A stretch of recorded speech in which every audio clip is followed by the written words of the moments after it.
पता नहीं आपके साथ भी ऐसा होता है या नहीं, लेकिन मेरे दिमाग में तो मैं हमेशा बहुत जबरदस्त और फ्लुएंट बात करता हूं, पर जैसे ही मुंह खोलता हूं, कहानी थोड़ी बदल जाती है।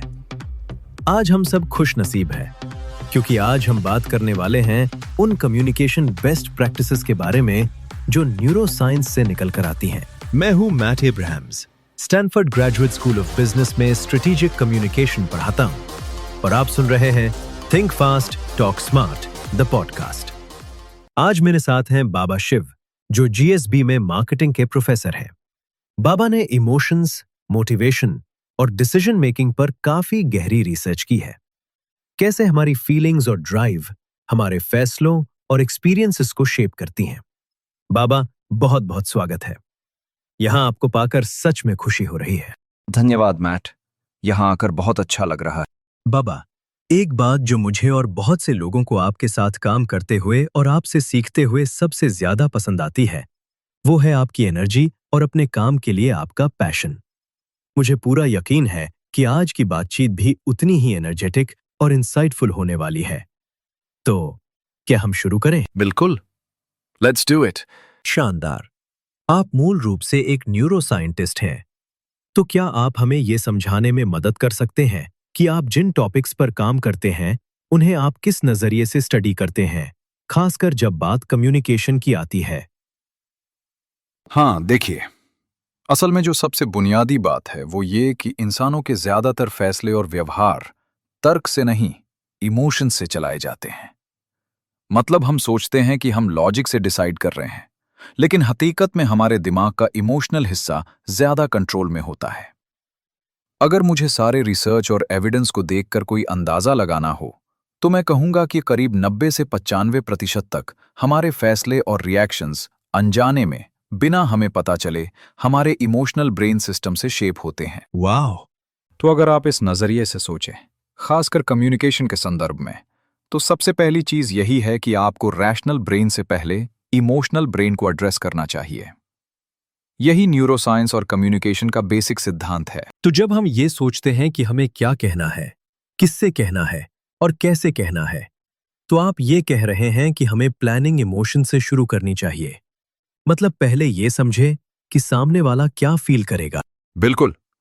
असल में ज्यादातर लोग जब किसी को परसुएड या इन्फ्लुएंस करना चाहते हैं या कुछ समझाना चाहते हैं, तो वो सीधे लॉजिकल, रैशनल आर्ग्यूमेंट्स देना शुरू कर देते हैं। और ये आप बार बार होते हुए देखते हैं।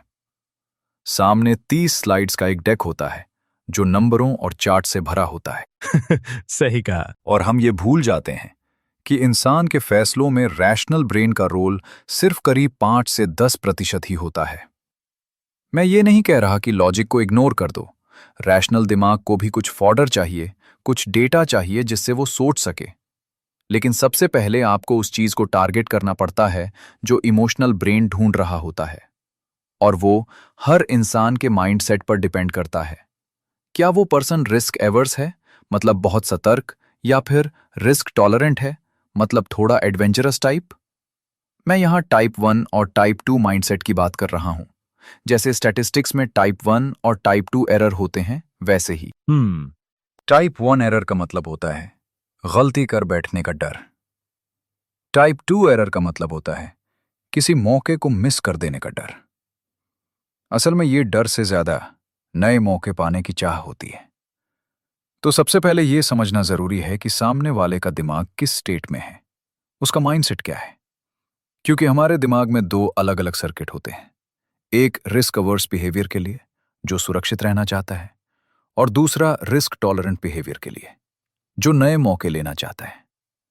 इसलिए यह पहचानना बहुत जरूरी है कि सामने वाला टाइप 1 माइंडसेट में है या टाइप 2 में, और फिर अपनी कम्युनिकेशन उसी के हिसाब से ढालना। वाह, ये तो वाकई काफी दिलचस्प है। हम इस पॉडकास्ट के अलग अलग एपिसोड्स में बार बार ये बात करते आए हैं कि अपने ऑडियंस को समझना कितना जरूरी है। लेकिन मुझे ये टाइप 1 और टाइप 2 वाला डिस्टिंक्शन बहुत पसंद आया। तो आप क्या क्या चीजें ऑब्जर्व करते हैं या कौन से सवाल पूछते हैं जिससे ये समझ में आए कि सामने वाला व्यक्ति किस माइंडसेट में है और आपकी बात को किस तरह से लेगा? बहुत सारी चीजें होती हैं जो ये समझने में मदद करती हैं। मसलन दिन का समय भी बहुत मायने रखता है।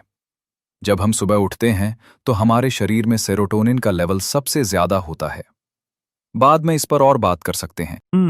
तो अगर बातचीत सुबह हो रही है तो ये मान सकते हैं कि सामने वाले का दिमाग नए आइडियाज के लिए ज्यादा खुला हुआ है, क्योंकि उस वक्त दिमाग टाइप 2 माइंडसेट में होने की ज्यादा संभावना होती है, बशर्ते उसने अच्छी नींद ली हो। हाँ, हम यहाँ कुछ अजम्पशंस तो ले ही रहे हैं। सही है, सही है। दिन बढ़ने के साथ साथ सेरोटोनिन का लेवल धीरे धीरे कम होने लगता है, और इसका मतलब ये है कि इंसान ज्यादा टाइप 1 यानी रिस्क एवर्स माइंडसेट में चला जाता है।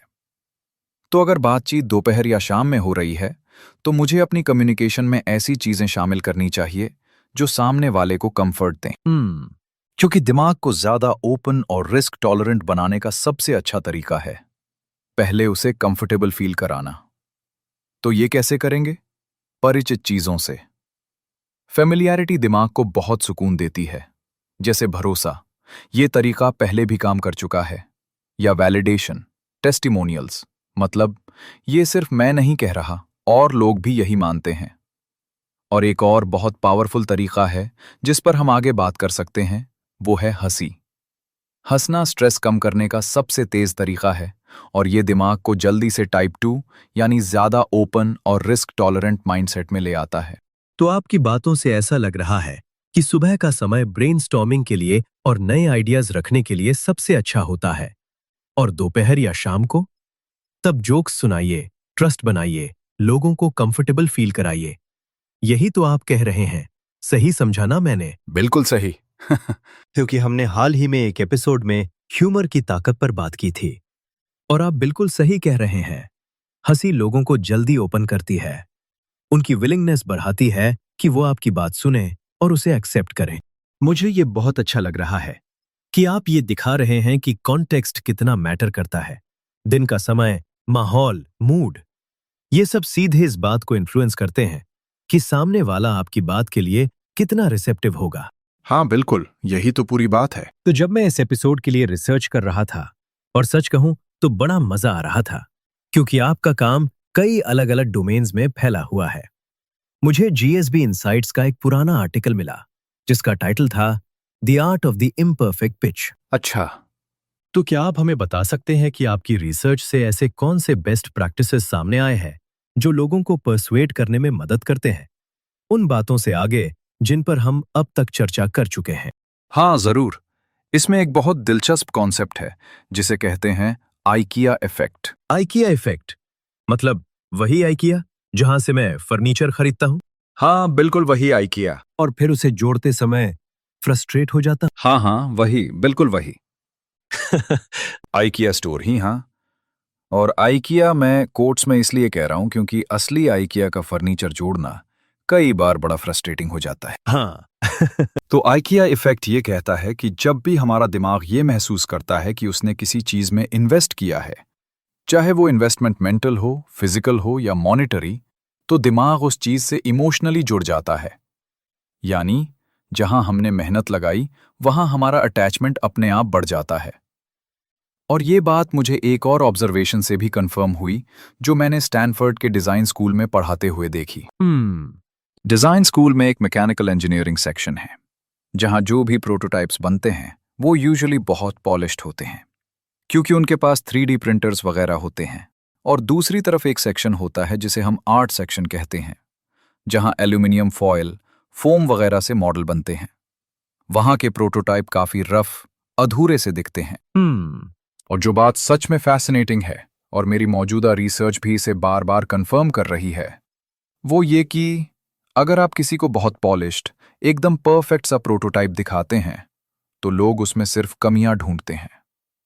लेकिन अगर आप वही आइडिया एक रफ, कच्चे प्रोटोटाइप में दिखाते हैं तो लोग उसमें पॉसिबिलिटीज देखने लगते हैं। वाओ! तो इसका मतलब ये हुआ कि जब कोई आइडिया बिल्कुल शुरुआती स्टेज में हो और आप किसी स्टेक होल्डर या डिसीजन मेकर को इन्फ्लुएंस करना चाहते हो, तो उन्हें एकदम फाइनल, चमकदार वर्जन दिखाने के बजाय एक rough sketch, back of the napkin drawing, white board पर बना हुआ कॉन्सेप्ट लेकर जाइए और उनसे सलाह मांगिए। जब सामने वाला आपको सलाह देने लगता है, तभी आइकिया इफेक्ट काम करना शुरू कर देता है। फिर वो आइडिया सिर्फ आपका नहीं रहता, वो उसका भी बेबी बन जाता है। असल में किसी को परसुएट करने का सबसे असरदार तरीका यही है कि वो इंसान खुद ही अपने आप को परसुएट कर ले। सही है। क्योंकि जब किसी को लगता है कि ये आइडिया उसका अपना है, तो वो उस पर ज्यादा भरोसा करता है, उससे ज्यादा जुड़ाव महसूस करता है। आखिर इंसान सबसे ज्यादा किस पर भरोसा करता है? खुद पर ही। और किस पर? है ना? वैसे इससे जुड़ी एक बात सिलिकॉन वैली में बड़ी मशहूर है, शायद तुमने भी सुनी होगी मैट। कहते हैं कि अगर आप एक स्टार्टअप लेकर किसी इन्वेस्टर के पास सिर्फ पैसे मांगने जाते हो, तो आपको ज्यादातर सलाह ही मिलेगी। लेकिन अगर आप सलाह मांगने जाते हो तो अक्सर पैसा मिल जाता है। हाँ, बिल्कुल। ये तो बहुत सही कहा। मेरे कई स्टूडेंट्स और जिन लोगों को मैं कोच करता हूं, सब यही चाहते हैं कि उनका पिच एकदम परफेक्ट हो, हर शब्द सही हो, सब कुछ पॉलिश्ड हो। और जो मैं तुमसे सुन रहा हूं, खासकर शुरुआत में, वो ये है कि परफेक्शन से ज्यादा जरूरी है ओपन होना, सीधे बात करना और फीडबैक व एडवाइस मांगना। वही असल में मदद करता है। बिल्कुल। और इससे जुड़ी एक और इंटरेस्टिंग बात है। हालांकि मैं ये भी कहना चाहूंगा कि इसे हर सिचुएशन में ब्लाइंडली अप्लाई नहीं करना चाहिए। लोगों को इसमें थोड़ा सावधान रहना होगा। हाँ, समझ रहा हूं। अगर आप सिर्फ रिपोर्ट देने के लिए जा रहे हो, मतलब फाइनल फैसला या फाइनल वर्जन दिखाने के लिए, तो वहां एक इम्परफेक्ट पिच उल्टा भी पड़ सकता है। हाँ, सही है। तो आखिर में सब कुछ इस पर डिपेंड करता है कि आपकी कम्युनिकेशन का गोल क्या है। बिल्कुल।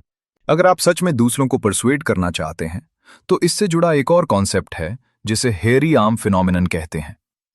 पता नहीं मैट, आपने इसके बारे में सुना है या नहीं? हेयरी आर्म मतलब हाथों के बाल? अच्छा, ठीक है। हाँ, वही। ये एक किस्से की तरह बताया जाता है। एक एडवर्टाइजिंग एग्जीक्यूटिव अपने क्लाइंट को एक बिल्कुल पिक्चर परफेक्ट पिच देता है। सब कुछ पॉलिश्ड, फ्लॉलेस, एकदम आइडियल। पिच खत्म होने के बाद क्लाइंट बस इतना कहता है, let me think about it. तो वो एग्जीक्यूटिव अपने बॉस के पास जाता है और कहता है, सर ऐसा क्या रह गया? पिच तो एकदम परफेक्ट थी। और बॉस जवाब देता है, तुमने पिच को बहुत ज्यादा परफेक्ट बना दिया। देखिए, जब आप अपनी पिच बिल्कुल परफेक्ट बनाकर सामने रखते हैं, तो सामने वाला चाहता तो है उसमें कुछ जोड़ना, कुछ योगदान देना, लेकिन उसे मौका ही नहीं मिलता। और तब उसके मन में एक अजीब सा फीलिंग रह जाती है।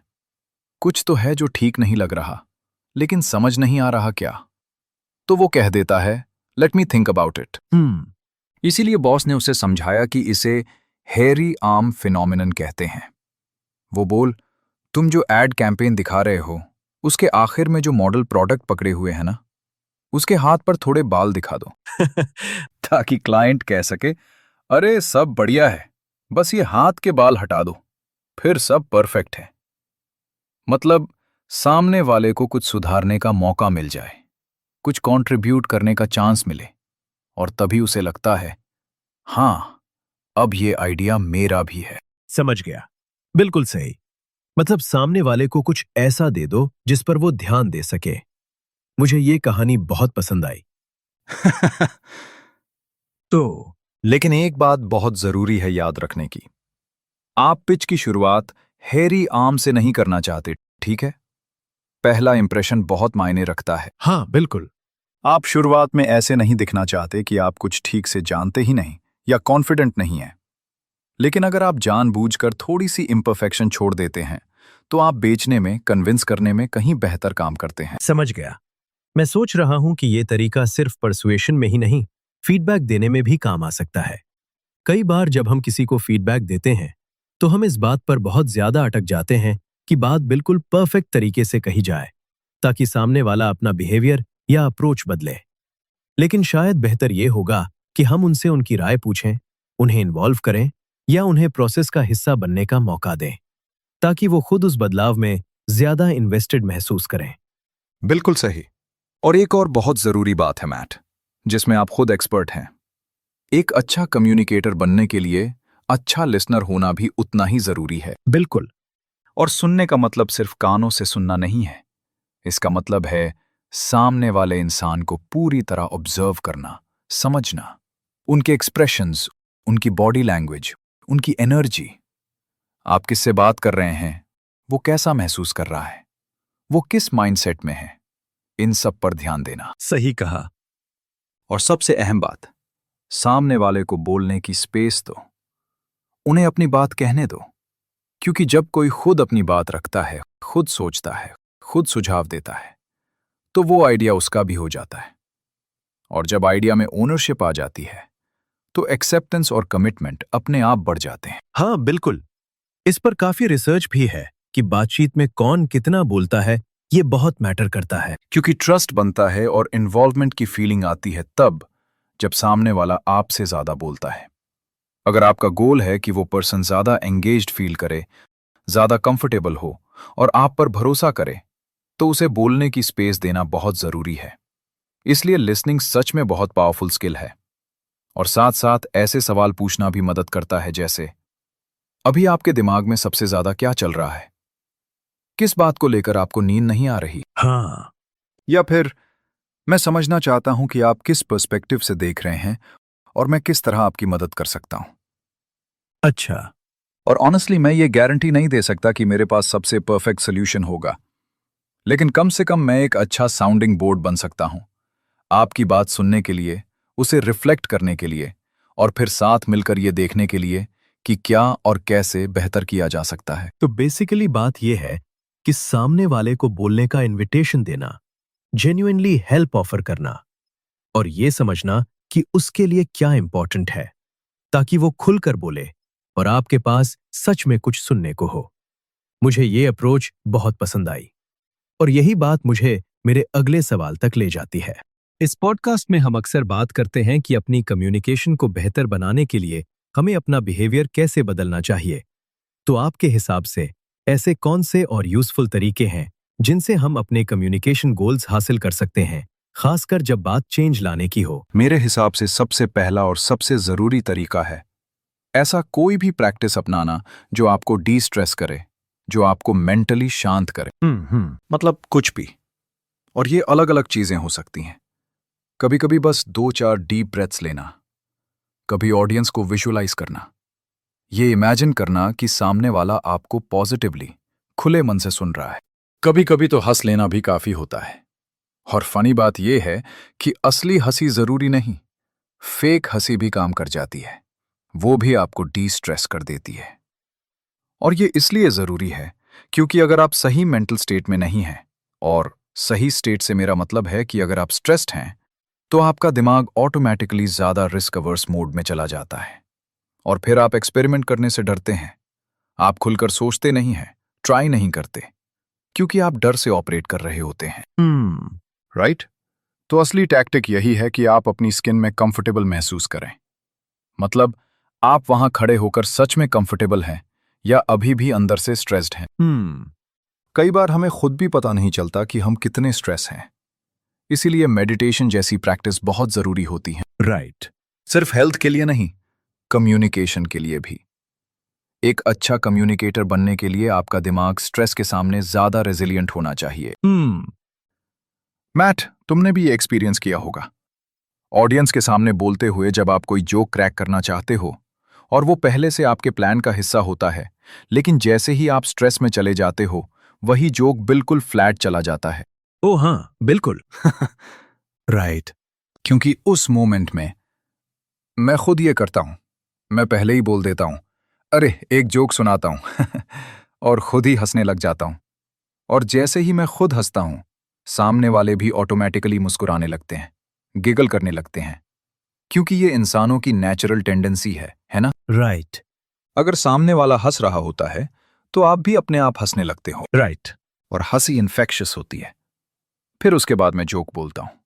तो ऐसे छोटे छोटे टेक्निक्स होते हैं, लेकिन मेरे हिसाब से सबसे ज्यादा जरूरी बात यह है कि आप अपने ऑडियंस को अच्छे से जानो। ये सबसे पहली चीज है जो आपको जाननी चाहिए, और आप भी शायद इसे बार बार कहते आए हैं। हाँ बिल्कुल। लेकिन मैं सच में मानता हूं कि यहां सबसे जरूरी फैक्टर यह है कि आप खुद एक कंफर्टेबल स्टेट में हो। सही। और दिलचस्प बात यह है कि हमने इस पर पहले भी बात की है। हमारे कुछ गेस्ट्स रहे हैं, जैसे क्रिश्चियन, जिनके साथ आप पढ़ाते हैं, और डैन क्लाइन, जिन्हें आप जानते हैं। इम्प्रोवाइजेशन वाले माइंडसेट की बात करते समय भी यही लॉजिक निकल कर आता है कि असल में हम अपनी ही एंग्जाइटी और खुद पर डाले गए प्रेशर की वजह से अपने रास्ते में खुद ही रुकावट बन जाते हैं। और अगर हम सच में रिलैक्स करना सीख जाएं, तो हम अपने गोल्स कहीं ज्यादा आसानी से हासिल कर सकते हैं और उस पल में ज्यादा प्रेजेंट भी रह पाते हैं। बिल्कुल।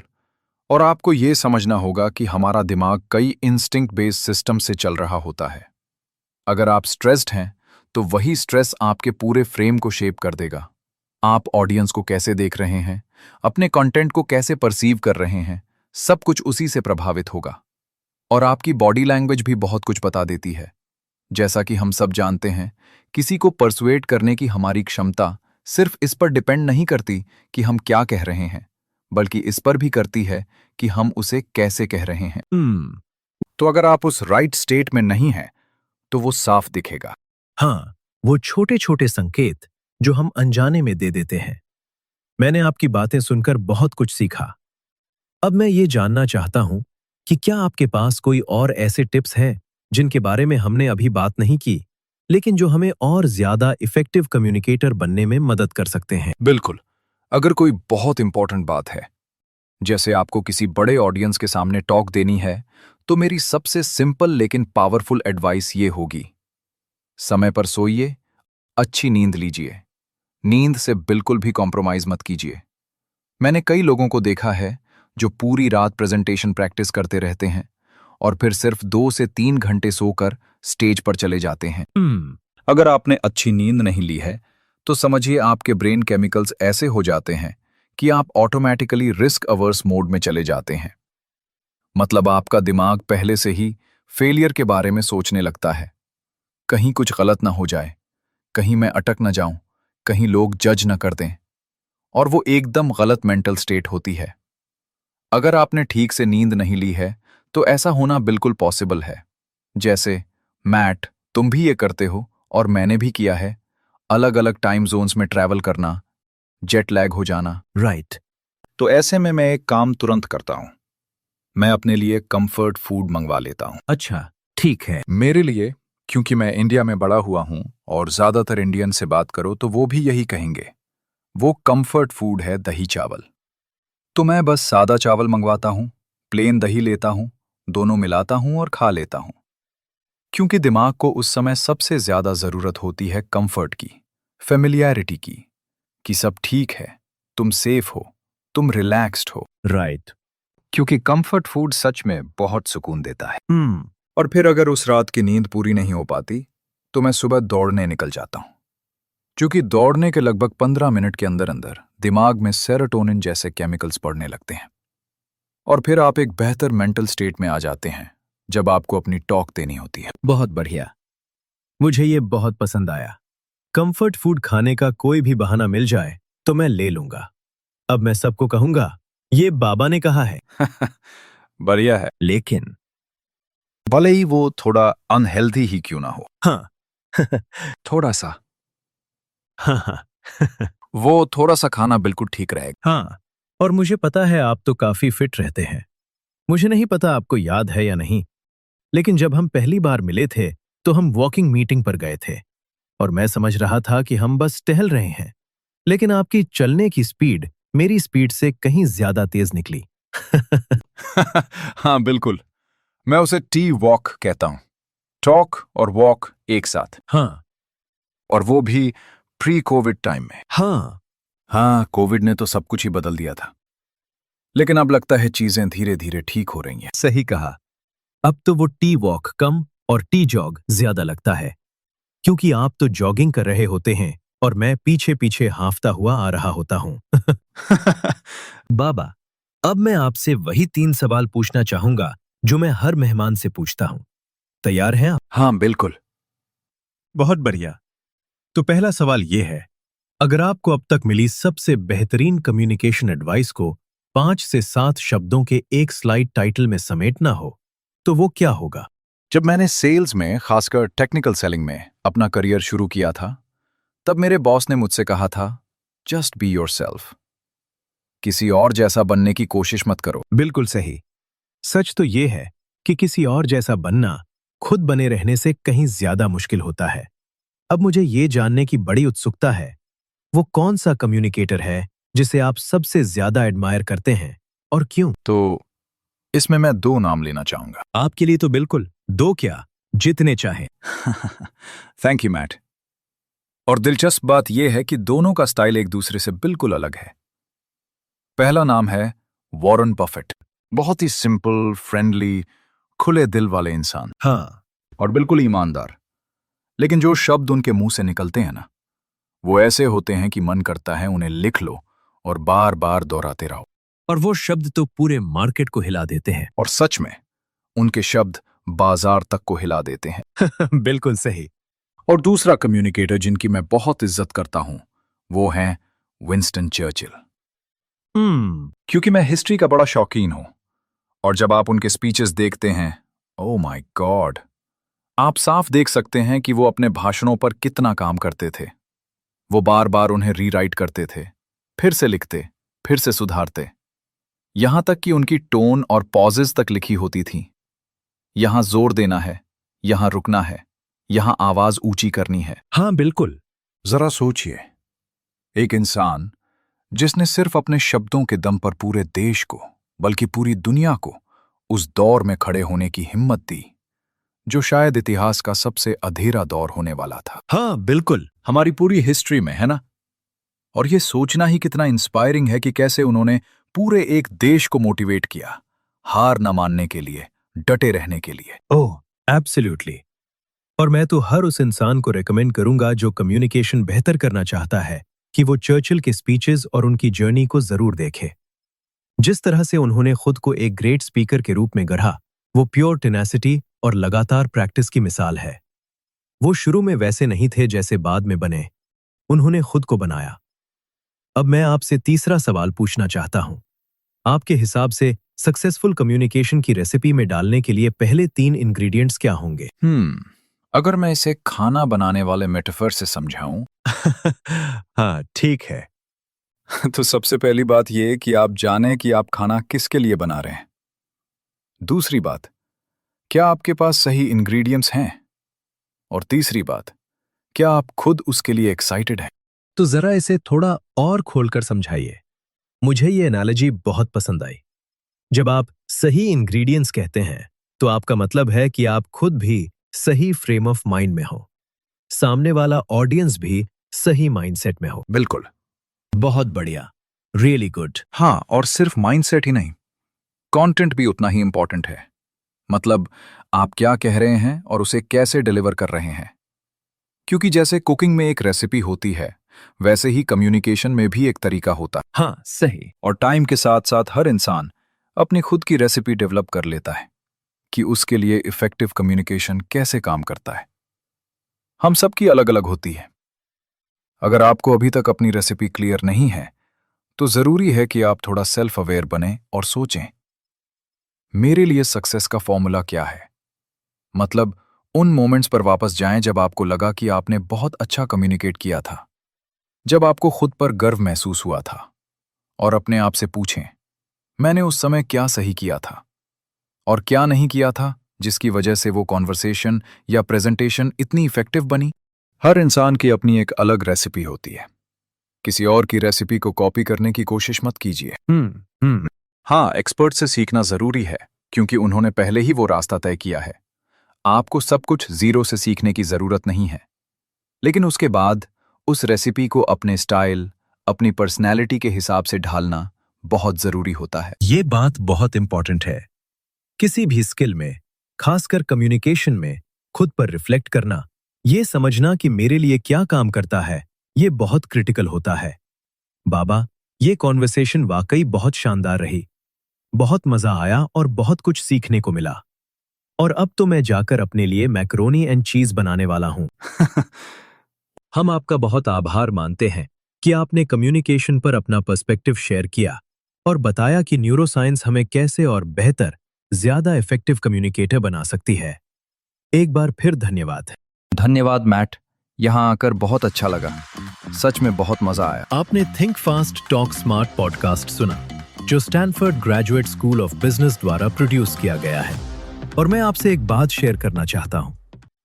पिछले कुछ महीनों में मुझे दुनिया भर के लिसनर्स से बात करने का मौका मिला है, और ये जानकर बहुत खुशी होती है कि लोग इस पॉडकास्ट में बताए गए प्रिंसिपल्स और कॉन्सेप्ट्स को अपनी जिंदगी में कैसे अप्लाई कर रहे हैं।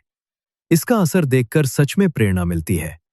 हम सब की तरफ से जो इस शो को आपके लिए बनाते हैं, आपके सपोर्ट के लिए दिल से धन्यवाद। हम आगे भी नए एपिसोड्स, नई टेक्निक्स और भी गहरी इंसाइट्स आपके लिए लाते रहेंगे। इस शो को बनाना समय और मेहनत दोनों मांगता है, इसलिए आपका साथ हमारे लिए बहुत मायने रखता है। कृपया अपने आइडियाज और फीडबैक हमारे साथ शेयर करते रहें। धन्यवाद।